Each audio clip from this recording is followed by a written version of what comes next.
नमस्कार, मैं हूं आपके साथ कनिका अरोरा और आप देख रहे हैं एफएम न्यूज। तो बुलेटिन की शुरुआत करते हैं इस वक्त की बड़ी खबरों के साथ। उदयपुर में आज से कांग्रेस के 3 दिवसीय नवसंकल्प चिंतन शिविर की शुरुआत हो चुकी है। नवसंकल्प चिंतन शिविर में कांग्रेस अध्यक्ष सोनिया गांधी ने पार्टी कार्यकर्ताओं को संबोधित किया। इस दौरान उन्होंने 2 टूक कहा है कि संगठन के सामने अभूतपूर्व स्थिति है, हमें सुधारों और रणनीति में बदलाव की सख्त जरूरत है। उन्होंने ये भी कहा कि असाधारण परिस्थितियों का सामना असाधारण तरीके से ही किया जा सकता है। सोनिया गांधी ने अल्पसंख्यकों पर हमले का मुद्दा उठाते हुए जहां एक तरफ पीएम मोदी की चुप्पी पर निशाना साधा, तो वहीं बीजेपी पर देश में नफरत का माहौल बनाने का भी आरोप लगाया। सोनिया गांधी ने आगे क्या कुछ कहा, आपको सुनाते हैं। साधारण परिस्थितियों का मुकाबला असाधारण तरीके से ही किया जा सकता है, इस बात के प्रति मैं पूरी सचेत हूँ। हर संगठन को न केवल जीवित रहने के लिए बल्कि बढ़ने के लिए भी समय समय पर अपने अंदर परिवर्तन लाने होते हैं। हमें सुधारों की सख्त जरूरत है। रणनीति में बदलाव, ढांचागत सुधार और रोजाना काम करने के तरीके में परिवर्तन। एक तरह से यह सबसे बुनियादी मुद्दा है, लेकिन मैं ये भी जोर देकर कहना चाहती हूँ कि हमारा पुनरुत्थान सिर्फ विशाल सामूहिक प्रयासों से ही हो पाएगा, और वो विशाल सामूहिक प्रयास न टाले जा सकते हैं, न ही टाले जाएंगे। यह शिविर इस लंबे सफर में एक प्रभावशाली कदम है। हमारे लंबे और सुनहरे इतिहास में आज एक ऐसा समय आया है जब हमें अपनी निजी आकांक्षाओं को संगठन के हितों के अधीन रखना होगा। पार्टी ने हम सभी को बहुत कुछ दिया है, अब समय है कर्ज उतारने का।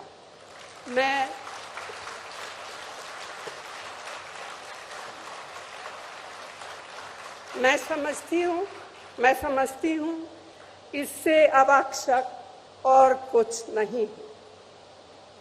तो साथियों, मैं आप सबसे आग्रह करती हूँ कि अपने विचार खोलकर रखें,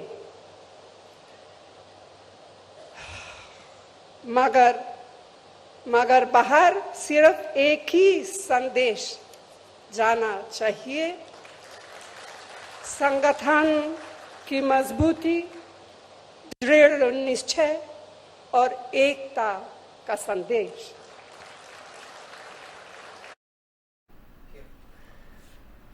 आइए अब आपको ग्राफिक्स के जरिए बताते हैं कि कांग्रेस में बदलाव और राजनीतिक मामलों पर बने पैनल की क्या कुछ सिफारिश रही है। जिसे भी टिकट दिया जाए उसने कम से कम 5 साल पार्टी में काम किया हो। सीधे टिकट जो है वो नहीं दिया जाएगा। नए आने वाले नेताओं को टिकट नहीं मिलेगा, लेकिन यह नियम गांधी परिवार पर लागू नहीं होगा। पार्टी में लगातार 5 साल के काम करने के बाद किसी को दूसरा पद नहीं दिया जाए, ये भी इस पैनल में सिफारिश की गई है। अगर किसी नेता का बेटा या दूसरे नेता का टिकट लेना चाहता है तो उसमें कम से कम 5 साल संगठन में काम करना भी अनिवार्य होगा। तो पैनल में कई ये सिफारिशें जो है वो की गई हैं। साथ ही कांग्रेस ने एक परिवार से एक टिकट के फॉर्मूला को लागू किया जाए, ये भी बात इसमें कही गई है। जिसे भी टिकट दिया जाए उसने कम से कम पार्टी में 5 साल काम किया हो। सीधे टिकट नहीं दिया जाएगा। नए आने वाले नेताओं को टिकट नहीं मिलेगा, लेकिन यह नियम गांधी परिवार पर लागू नहीं होगा।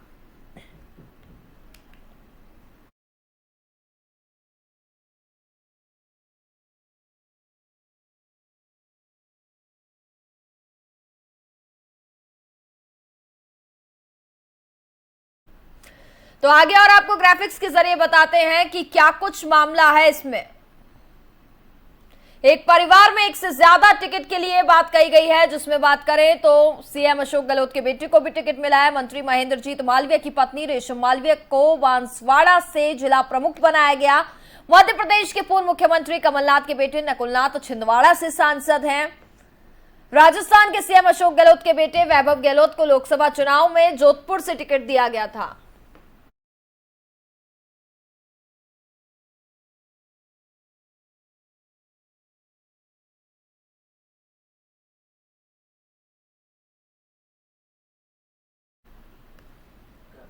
और अब आपको कांग्रेस के चिंतन शिविर का इतिहास बताते हैं। सबसे पहले इंदिरा गांधी को चिंतन शिविर की जरूरत महसूस हुई थी और 22 नवंबर 1974 से 24 नवंबर 1974 तक चिंतन शिविर यूपी में आयोजित किया गया था। 24 साल बाद 1998 में हुआ था दूसरा चिंतन शिविर। इसके साथ ही 1998 में मध्य प्रदेश के पचमढ़ी में चिंतन शिविर का आयोजन किया गया था। इस चिंतन शिविर में ही गठबंधन से त्रस्त कांग्रेस ने एकला चलो की नीति तय की थी। कांग्रेस ने पचमढ़ी की नीति 2003 के शिमला चिंतन शिविर में बदली और फिर से कांग्रेस ने गठबंधन की शुरुआत की। तो कांग्रेस के चिंतन शिविर का इतिहास आपको बता रहे हैं। और कई सालों बाद 2014 के बाद बात करें तो अब ये चिंतन शिविर होने जा रहा है जो उदयपुर में हो रहा है।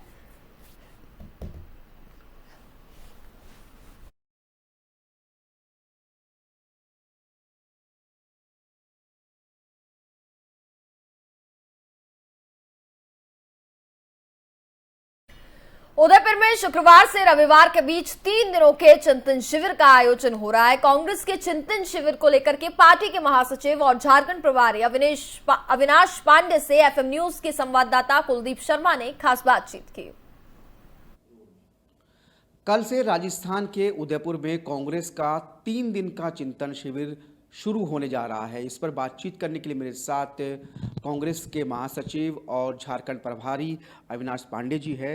सर, कितना महत्वपूर्ण है ये चिंतन शिविर आपके लिए और किन किन चीज़ों को लेकर चिंतन किया जाना है इस 3 दिन के शिविर में? देखिए, भारतीय राष्ट्रीय कांग्रेस का ये 3 दिवसीय चिंतन शिविर जो उदयपुर में होने जा रहा है, ये पिछले दिनों कांग्रेस वर्किंग कमेटी ने जो निर्णय लिया था जब इन 5 राज्यों के चुनाव आए थे और जिस प्रकार से एक निराशाजनक नतीजे कांग्रेस के पक्ष में रहे, तो उन सभी चीज़ों को गंभीरता से लेते हुए और साथ ही साथ जिस प्रकार से आज देश में यहाँ का राजनीतिक वातावरण एक खड़ा किया जा रहा है, इन सब चीज़ को लेकर कांग्रेस अपनी जो उसकी कांग्रेस की हमेशा से एक जिम्मेदार भूमिका रही है, जहाँ पर इस देश की आज़ादी की लड़ाई से लेकर आज तक कांग्रेस हमेशा से इस देश के विकास के लिए, देश में भाईचारा के लिए, देश के अंदर में एक अच्छा वातावरण स्थापित करने के लिए कार्यरत रही है। इन संगठन में तो इस वक्त बिखराव नज़र आ रहा है, संगठन में इस वक्त मतभेद नज़र आ रहे हैं, विवाद नज़र आ रहे हैं। इसको किस तरीके से टैकल करना है और क्या कुछ बदलाव आपको लग रहा है कि करने की ज़रूरत है अगर संगठन को मजबूती देनी है, इन सब चीज़ों से अगर मुकाबला करना है? तो देखिए, एक चीज़ को मैं कहना चाहूँगा कि जिस प्रकार से नतीजा है तो एक निराशा स्वाभाविक है कि पार्टी के अंदर में कुछ समय के लिए जरूर थी, लेकिन आपने देखा होगा कि दूसरे दिन तीसरे दिन ही माननीय कांग्रेस अध्यक्ष सोनिया गांधी जी के नेतृत्व में कांग्रेस वर्किंग कमेटी ने बैठक की और उसमें इन सभी विषयों पर खुलकर चर्चा की। संगठन में किसी प्रकार की कमजोरी है, इस चीज़ को मैं कहूँगा कि ये सत्य नहीं है। एक शिथिलता जो चुनाव के नतीजे हैं उससे कुछ समय के लिए एक वो हो सकता है, लेकिन इन्हीं सब विषयों का जिसका आपने जिक्र किया कि किस प्रकार से हमको और ज़्यादा मजबूती के साथ एक विचार के साथ और सुनिश्चित कार्यक्रमों के तहत लोगों तक जाना है, इन्हीं सब मुद्दों को लेकर कांग्रेस के सशक्तिकरण और इन्हीं सब चीज़ों का एक नया संकल्प लेकर, और इसीलिए इस चिंतन शिविर का नाम नव संकल्प चिंतन शिविर रखा हुआ है। जो कल्पना है कांग्रेस के, हिंदुस्तान की कल्पना यही है कि सब जाति धर्म के लोग एक मत, एक साथ, एक दूसरे का सम्मान करते हुए एक सौहार्दपूर्ण तरीके से एक मजबूत समाज के साथ में राष्ट्र निर्माण करें, और वही कांग्रेस ने अपने कार्यकाल के दौरान किया है। और इसमें कांग्रेस की सोच में तनिक भी बदलाव नहीं है, और इसी विश्वास के साथ लोगों को यही एहसास कराने के लिए कि कांग्रेस देश के हित में, देश के लोगों के बीच में भाईचारा को मजबूत करने के लिए जो कार्यरत रही है, आगे भी करते रहेगी और अपने मार्ग से कभी ना भटकी है और ना भटकेगी। सर, एक और बस आखिरी सवाल आपसे लूँगा। हर कांग्रेस का कार्यकर्ता जानना चाहता है कि उनका अगला अध्यक्ष कौन होगा। हालांकि कार्यकर्ताओं के बीच में ये बहुत डिमांड है कि राहुल गांधी जी को जो है वो फिर से पार्टी की कमान सौंपी जाए। क्या इस बड़े फैसले को लेकर चर्चा होनी है इस शिविर में, क्योंकि आपके यहाँ चुनावी प्रक्रिया तो चल रही है अध्यक्ष को चुनने को लेकर, तो क्या माना जाए कि राहुल गांधी जी के नाम पर जो है आम सहमति बन सकती है इस शिविर के भीतर? देखिए, अगर पिछले सालों का आप कार्यकलाप और इतिहास अगर देखें तो कांग्रेस के जितने भी आज संघर्ष या विपक्ष की भूमिका में माननीय राहुल गांधी जी की एक अहम भूमिका रही है। माननीय सोनिया गांधी जी के नेतृत्व में यूपी का निर्माण और चेयरपर्सन की हैसियत से उन्हें एक कुशल नेतृत्व पूरे यूपीए और सब हमारे गठबंधनों के सभी साथियों को दिया। माननीय राहुल गांधी जी का नेतृत्व आज भी मजबूती के साथ पार्टी के जो भी दिशा निर्देश हैं उनकी मान्यता, उनके मार्गदर्शन में कार्य कर रही हैं और निर्भीकता के साथ निडर होकर पूरे देश का दौरा करके लोगों में जन जागरण का कार्य वो कर रहे हैं। चुनाव की प्रक्रिया शुरू है। स्वाभाविक है कि जिस दिन चुनाव का वक्त आएगा उस समय इस विषय पर चर्चा होगी, लेकिन जहाँ तक के नेतृत्व का सवाल है, चाहे वो सोनिया गांधी जी का हो चाहे राहुल गांधी जी का हो, एक चीज़ मैं स्पष्ट कर दूं कि देश का 99% कार्यकर्ता, नेता और जनता कांग्रेस के विचारों पर विश्वास रखने वाली है, राहुल गांधी के नेतृत्व पे विश्वास रखती है और मैं पूरा विश्वास है कि आने वाले दिनों में उनका सफल नेतृत्व पार्टी को मिलेगा और पार्टी नव संकल्प और नव चेतना के साथ पुनः एक बार 2024 की चुनौती को सफलतापूर्वक पूरा करेगी। बातचीत करने के लिए शुक्रिया। तो कांग्रेस को इस चिंतन शिविर से जो है वो ढेर सारी उम्मीदें हैं, क्योंकि इसी शिविर के जरिए कांग्रेस 2024 के जो चुनाव है उसकी तैयारियों में जुटने का आगाज करने जा रही है। कैमरामैन अंगद के साथ कुलदीप शर्मा, एफएम न्यूज, दिल्ली। जम्मू कश्मीर के बांदीपोरा के बराड़ में सुरक्षा बलों और आतंकियों के बीच एनकाउंटर जारी रहा। इस एनकाउंटर में सुरक्षा बलों ने 2 आतंकी को ढेर कर दिया। आज ही एक और आतंकी एनकाउंटर में मारा गया था। सूत्रों के मुताबिक ये तीनों ही आतंकी कश्मीरी पंडित राहुल भट्ट की हत्या में शामिल थे। बांदीपोरा में सुरक्षा बलों को इलाके में आतंकियों की मौजूदगी की सूचना मिली थी, जिसके बाद इलाके में सर्च ऑपरेशन चलाया जा रहा था। वहीं आतंकियों ने सुरक्षा बलों पर जब फायरिंग शुरू की तो ऑपरेशन मुठभेड़ में तब्दील हो गया। आपको बता दें कि आतंकवादियों ने चडूरा शहर में तहसील कार्यालय के भीतर घुसकर राहुल भट्ट को गोली मारी थी। भट्ट को प्रवासियों के लिए विशेष नियोजन पैकेज के तहत 2010-11 में क्लर्क के तौर पर सरकारी नौकरी मिली थी।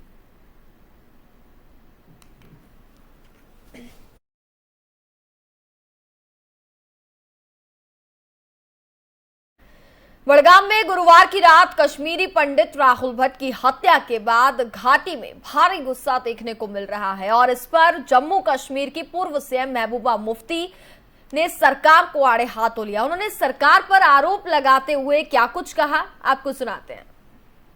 मुल्क में हालात बद से बदतर होते जा रहे हैं, जहां मरकजी सरकार अपनी नाकामियां छुपाने के लिए हिंदू मुसलमानों को आपस में लड़ाने का खेल खेल रही है और हिंदुओं को मुसलमानों को और मुसलमानों को हिंदुओं का सबसे बड़ा दुश्मन बना के पेश कर रही है।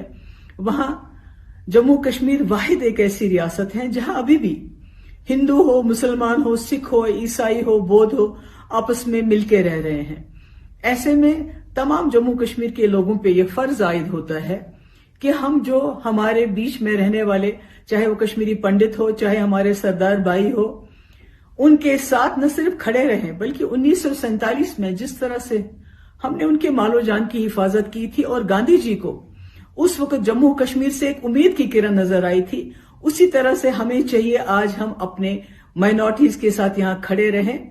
इसलिए मैं अपने तमाम लोगों से इल्तिजा करती हूं कि आज जुम्मे के दिन तमाम मस्जिदों में हिंदू मुस्लिम भाईचारे की हिफाजत की पुरजोर वकालत की जाए और साथ ही में जो जम्मू कश्मीर का जो भाईचारा है, जो जम्मू कश्मीर का जो इतिहास रहा है, जो हिस्ट्री रही है कि हम इकट्ठे रहने वाले लोग हैं, एक सेक्युलर स्टेट है, पूरे मुल्क को मैसेज दे, ताकि मुल्क में जो इस वक्त सरकार है उनको एक तरफ जहां महबूबा सरकार पर हिंदू मुस्लिम के बहाने राजनीति का आरोप लगा रही है, तो वहीं दूसरी ओर शिवसेना सांसद संजय राउत ने कहा कि घाटी में कश्मीरी पंडित सुरक्षित नहीं है। आइए आपको सुनाते हैं कि संजय राउत ने क्या कुछ कहा। कश्मीरी पंडित वो भी सरकारी कर्मचारी था, वो काम कर रहा था। ये बार बार हो रहा है। कश्मीरी पंडितों के बारे में सरकार हमारी, मोदी जी, अमित शाह जी बहुत ही इमोशनल है। कश्मीरी पंडितों की घर वापसी की बात हो रही थी। 7 साल में कितने घर वापसी हो गए मालूम नहीं, लेकिन जो थे उनको भी वहाँ रहने नहीं दिया जा रहा है, उनकी हत्या हो रही है। मुझे लगता है गृह मंत्री को इस बारे में बहुत ही गंभीरता से सोचना होगा। जिस प्रकार की हत्या कलुष युवा कश्मीरी पंडित की हुई है वो बहुत दर्दनाक है। मैं उनके फैमिली का आक्रोश देख रहा था, बच्चे, उनकी वाइफ, पत्नी, सभी लोग। ये जो चल रहा है कश्मीर में फिर एक बार, ये क्या साजिश है। बार बार कश्मीर की तरफ उंगली मत उठाइए, पाकिस्तान की तरफ उंगली मत उठाइए। हम क्या करने जा रहे हैं कश्मीरी पंडितों के लिए, ये बहुत ही अहम सवाल है। 370 निकालने के बाद भी अगर कश्मीरी पंडितों की घर वापसी नहीं हो रही है, कश्मीरी पंडित सुरक्षित नहीं है, कश्मीरी पंडित भी है और वहाँ की आम जनता भी सुरक्षित नहीं है। ये बात सिर्फ पंडितों तक अब सीमित नहीं है। फिर एक बार कश्मीर में अस्थिरता और अशांतता का जो माहौल बना है, वो माहौल आपको बहुत ही कठोर निर्णय लेकर ख़त्म करना पड़ेगा।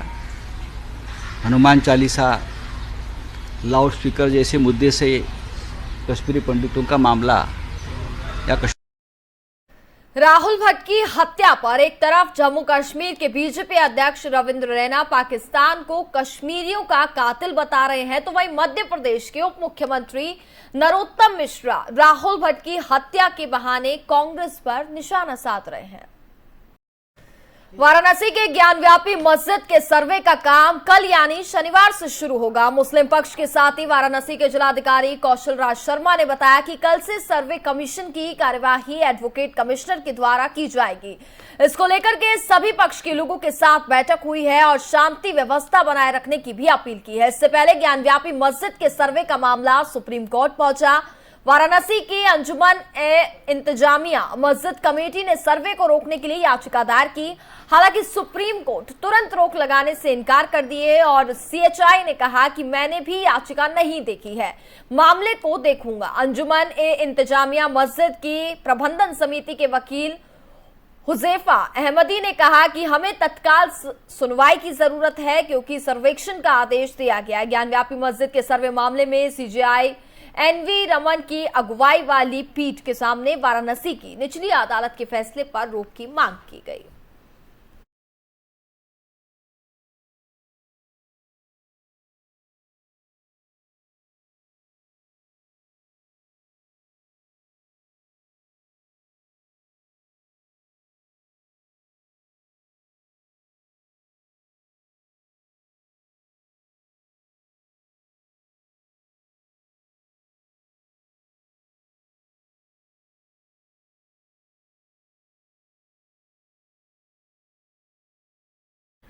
एमसीडी द्वारा दिल्ली के अलग अलग जगहों पर अतिक्रमण को लेकर कर चलाए जा रहे अभियान पर सियासत तेज हो गई है। इसी बीच दिल्ली के मुख्यमंत्री अरविंद केजरीवाल ने सीएम हाउस में बुलडोजर एक्शन को लेकर के शनिवार को मीटिंग बुलाई है। इस बैठक में पार्टी के सभी विधायक मौजूद रहेंगे। आम आदमी पार्टी की तरफ से जारी बयान में इस बात की जानकारी दी गई है। आपको बता दें कि अतिक्रमण के खिलाफ कार्रवाई के दौरान विरोध करने पहुंचे आम आदमी पार्टी के विधायक अमानतुल्लाह खान को पुलिस ने गिरफ्तार कर लिया है। पुलिस ने सरकारी काम में बाधा डालने के आरोप में आम आदमी पार्टी के विधायक को गिरफ्तार किया था। और आपको बता दें कि वे इनसे पहले भी बात करें तो कई आपराधिक मामले जो हैं वो उन पर दर्ज हुए हैं। और बता दें कि 9 मई से दिल्ली में एमसीडी ने अतिक्रमण को लेकर के अभियान भी छेड़ा हुआ है।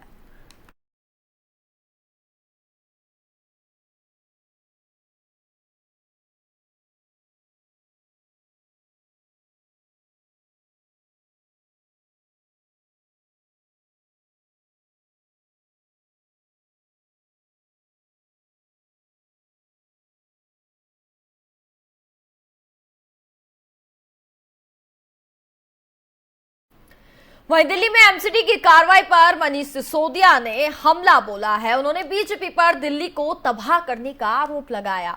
उन्होंने क्या कुछ कहा, आगे आपको सुनाते हैं। आम आदमी पार्टी इसका सख्त विरोध करती है। इस तरह की टुच्ची राजनीति का, इस तरह की बुलडोजर से वसूली की राजनीति का आम आदमी पार्टी पूरी तरह से विरोध करती है। एमसीडी में भारतीय जनता पार्टी का कार्यकाल पूरा हो चुका है, लेकिन फिर भी भारतीय जनता पार्टी वसूली के लिए बुलडोजर लेके चल रही है चारों तरफ। हम इसका विरोध करते हैं। आज दिल्ली वालों पे मुसीबत का पहाड़ टूट पड़ा है भारतीय जनता पार्टी की वजह से। मैं विश्वास दिलाता हूं दिल्ली के एक एक आदमी को कि आम आदमी पार्टी का एक एक विधायक आपके साथ खड़ा है, आम आदमी पार्टी की सरकार आपके साथ खड़ी है। चाहे जो भी हो जाए, इनके बुलडोजर को हम रोकेंगे, चाहे इसके लिए हमें जेल में जाना पड़े। तो मैं भारतीय जनता पार्टी के नेता और देश के गृह मंत्री जी को भी कहता हूं कि दिल्ली में अगर भारतीय जनता पार्टी का 63 लाख घरों को तोड़ने का ये बुलडोजर से वसूली का कार्यक्रम चलता रहा तो एक दिन दिल्ली में बहुत हाहाकार मचेगा। इसे समय रहते रोक लीजिए। भारतीय जनता पार्टी के नेताओं को समझा लीजिए कि दिल्ली में इस तरह की तबाही की हरकत ना करेंगे, इसको बंद करें।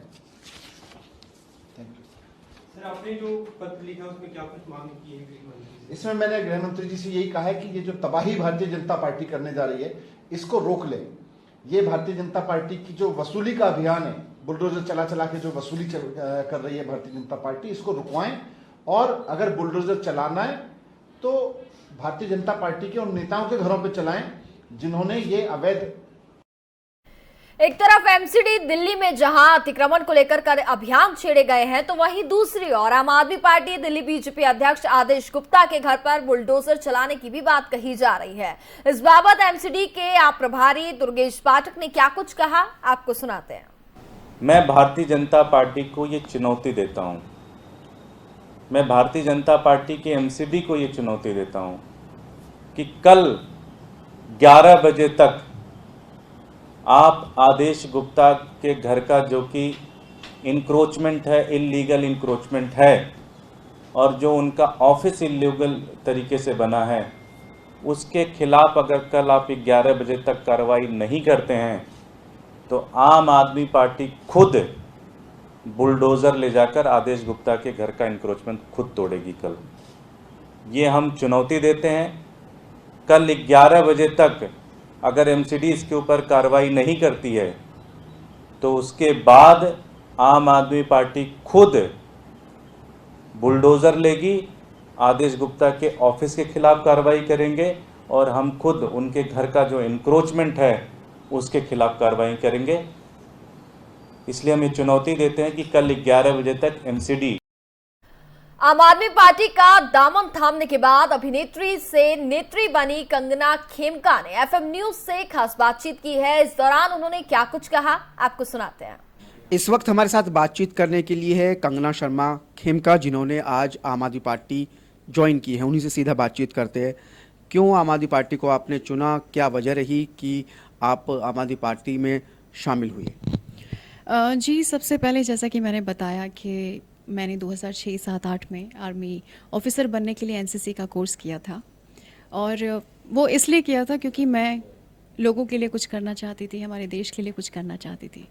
लेकिन उस समय मैं वो कर नहीं पाई। वो आप परिस्थितियों के चलते हुए आप कह सकते हैं, या कोई कारणवश आप कह सकते हैं, वो मैं तब नहीं कर पाई। लेकिन आज आम आदमी पार्टी की वजह से मैं आज अपने उस काम को पूरा करूँगी, अपने कर्तव्यों को मैं वो करूँगी। अब आपकी भूमिका बदलने वाली है, तो किस तरीके की भूमिका रहेगी और किस तरीके से हरियाणा में आप आम आदमी पार्टी को मजबूती देंगे? जी, जैसा कि मैंने बताया कि मैं सुशील कुमार गुप्ता जी के नेतृत्व में और अरविंद केजरीवाल जी के नेतृत्व में जो भी मुझे कार्यभार या फिर जो भी मुझे कार्य, चाहे वो शिक्षा से संबंधित है या फिर बिजली पानी से संबंधित है या फिर जैसा कि बताया कि नारी के सम्मान, उनकी रक्षा के संबंध में है और अस्पतालों के संबंध में है, मुझे जो भी कार्यभार मिलेगा मैं पूरे जोर शोर से, पूरी रुचि लेकर मैं उनके साथ कदम से कदम मिलाकर और पूरी ईमानदारी से मैं उनके काम करूंगी।